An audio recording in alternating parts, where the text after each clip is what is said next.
প্রিয় শিক্ষার্থীবৃন্দ, আতিক 83 ম্যাথ হতে স্বাগত জানাচ্ছি। আমি আতিকুর রহমান। আলোচনা করছি ক্যালকুলাস 1 এর অধ্যায় অনির্দিষ্ট ইন্টিগ্রালের জন্য লঘুকরণ সূত্র।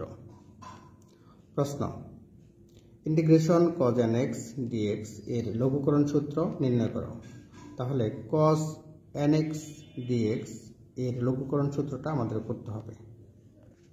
প্রথমে ধরি in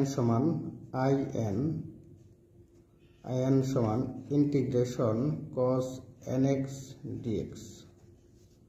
আচ্ছা, এখন দেখো এটাকে আমরা ভাঙাইছি কত, cos n-1। যেমন x এর পাওয়ার যদি এরকম হয়, x এর পাওয়ার মনে করো 5, তাহলে আমি ইচ্ছা করলে লিখতে পারি x এর পাওয়ার 4 into x। তার মানে এটার মানে হচ্ছে যে x এর পাওয়ার 5 - 1 into x। এখন যদি cos nx, এটা কিন্তু আমরা লিখতে পারি cos nx। হ্যাঁ, এটাকে লিখতে পারি দেখো এরকম, cos nx সমান cos to the power n-1 x into cos x। কারণ এখানে পাওয়ার আছে n-1 আর এখানে 1, তাহলে দুইটা পাওয়ার যুক্ত হয়ে n-1 plus 1, তাহলে কাটাকাটি গেলে কিন্তু nই হয়, এখানে আগেরটাই ফিরে যায়। তাহলে আমরা এটা লিখলাম। এবার এটাকে ধরবো u আর এটাকে ধরবো v। uv এর যে সূত্রটা সেটা আমরা ব্যবহার করব। uv এর সূত্রটা আমি লিখে দিচ্ছি, দেখো uv dx সমান হচ্ছে u integration v dx minus integration, যাকে তুমি রেখে দিবা u রেখে দিলা, তাহলে u v d ইন্টিগ্রেশন এখানে সরি এখানে হবে কত বলতো, minus integration d by dx u into v dx। এখানে দেখো এখানে হবে কত বলতো, একটা dx থাকবে এরকম। তাহলে এটার ক্ষেত্রে দেখো এটা হচ্ছে u আর এটা হচ্ছে v। u কে রেখে দিলাম, তার মানে এটাকে রেখে দিলাম, এটাকে রেখে দিলাম, এটা ধরলাম কত u আর এটা কত ধরলাম কত বলো v। তাহলে u কে রেখে দিলাম, v কে ইন্টিগ্রেশন করলাম, এখানে একটা dx হবে, dx মাইনাস মাইনাস। এবার ইন্টিগ্রেশন d বাই dx, তুমি যাকে রেখে দিবা তাকে আবার ডেরিভেটিভ করতে হবে। তাহলে cos টু দি পাওয়ার কত বলতো, এই যে রেখে দিয়েছিলাম কোনটা, এই যে এটাকে ডেরিভেটিভ, আর ইন্টিগ্রেশন cos x dx, বাইরে আরেকটা dx হবে।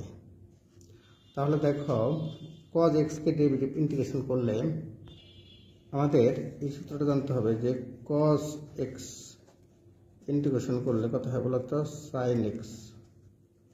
আবার d by dx, x to the power n কে ডেরিভেটিভ করলে হয় n, x to the power 1 কমে যায়, পাওয়ার থেকে 1 কমে গেল। তাহলে দেখো এটা যদি ডেরিভেটিভ করো, তাহলে এটা দেখো cos x কে ইন্টিগ্রেশন করলে হয় কত বলতো, sin x। আর এটা যদি ডেরিভেটিভ করো, পাওয়ারটা সামনে আসে n-1, পাওয়ার থেকে 1 কমে যায়, 1 কমলে n-1 -1, তার মানে এরকম হয় কিন্তু n-1 -1, তার মানে এটা হয় কত, n-2। দেখো এখানে আছে n-2, আর cos x যেহেতু x নয়, এই জন্য আবার ডেরিভেটিভ করতে হবে। cos x কে ডেরিভেটিভ করলে হয় d by dx cos x।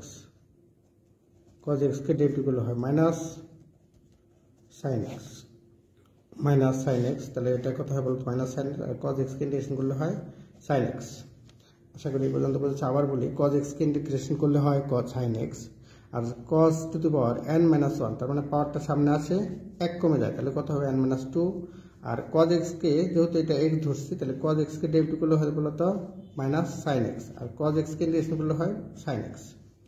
এখন দেখো এবার এই cos to the power n-1 x sin x, এই মাইনাস আর মাইনাস, মাইনাস মানে কত হয় বলতো, প্লাস n-1 আর এখানে cos এর পাওয়ার হচ্ছে n-2 into x, sin x into sin x, এটা হবে sin স্কোয়ার x। এ পর্যন্ত আশা করি বুঝতে পারছো, sin স্কোয়ার x। এখন দেখি আমরা এটাকে যদি আবার এটা যা আছে ছিল তাই, এটা প্লাস n-1, এটা sin স্কোয়ার x হচ্ছে 1 মাইনাস cos স্কোয়ার x। তাহলে এটা একবার এটার সাথে 1 এর সাথে গুণন হবে, আরেকবার এটার সাথে গুণন হবে। তাহলে 1 এর সাথে যদি গুণন হয়, তাহলে হচ্ছে দেখো ইন্টিগ্রেট, আবার n-1 কিন্তু সবার সাথে গুণন হবে, এই দুইটার সাথে গুণন হবে। তাহলে n-1 এখানে হচ্ছে কত বলতো, n-1 cos to the power n-2 x dx, এই মাইনাস প্লাস মাইনাসে minus minus n minus one, n minus one. এবার এটার সাথে পাওয়ার সাথে কত গুণন হবে? এটার সাথে গুণন হবে এটা। তাহলে এখানে কত হয়? তাহলে দেখো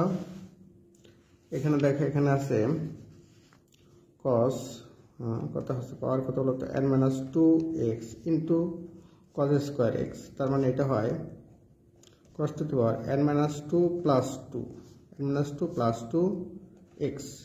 এই 2 কাটা, তাহলে cos এর পাওয়ার হচ্ছে কত বলতো n cos to the power n x, cos to the power n x। হ্যাঁ, এটা যা ছিল তাই লিখেছি এখানে। এটা মানে আমরা এটা যা লিখেছি তাই। এটা দেখো, একটু লক্ষ্য করো, প্রশ্নে লেখা আছে in সমান integration cos to the power n x dx, এটা লেখা আছে। তাহলে in এখানে যদি integration cos n minus 2x dx থেকে, তাহলে এটা সমান কিন্তু হবে i n মাইনাস 2। এখানে যদি n মাইনাস 2 থাকে তাহলে এখানেও হবে কত বলতো n মাইনাস 2। তাহলে দেখো এখানে যা আছে তাই লিখেছি, n মাইনাস 1 n মাইনাস, এটা তাহলে কত হয় i n minus 2 n minus 1 n minus 1। আর এখানে এটা হচ্ছে in। তাহলে এই in এটা বাম পাশ, ডান পাশ থেকে যদি বাম পাশে চলে আসে তাহলে কিন্তু প্লাস হয়, মাইনাসটা হবে প্লাস n মাইনাস 1। এবার এই পাশে যা আছে তাই। এখন দেখো in কমন না, এখানে in আছে, এখানে in আছে, in কমন লেখা থাকবে 1 প্লাস n মাইনাস 1। এ পাশে যা আছে তাই। এখন দেখো এটা কিন্তু কাটা যায়, এই 1 1 কাটা, 1 1 কাটা গেলে এই যে n দ্বারা কিন্তু ডান পাশে ভাগ হবে, তাহলে এটা নিচেও n হবে, এটা নিচেও n হবে। তাহলে কত লেখা যায় sin in সমান sin x cos to the power n minus 1। সাইনটা আগে লিখেছি, cosটা পরে লিখেছি বাই n, এখানেও কত n মাইনাস 1 বাই n। হ্যাঁ, এটি লঘুকরণ সূত্র, কারণ এখানে n আছে, এখানে n মাইনাস 2 আছে। তাহলে দেখো in এর পরিবর্তে লিখতে পারি কত, integration cos nx dx equal sin x cos to the power n minus 1x by n plus n minus 1 by n। আর এটার পরিবর্তে লিখতে পারি integration cos to the power n minus 2x dx। আশা করি এই পর্যন্ত বুঝেছ। চর্চা করো, নিয়মিত চর্চা করো, নিয়মিত চর্চা করলেই পারবা। শুভকামনা রইল। আল্লাহ হাফিজ।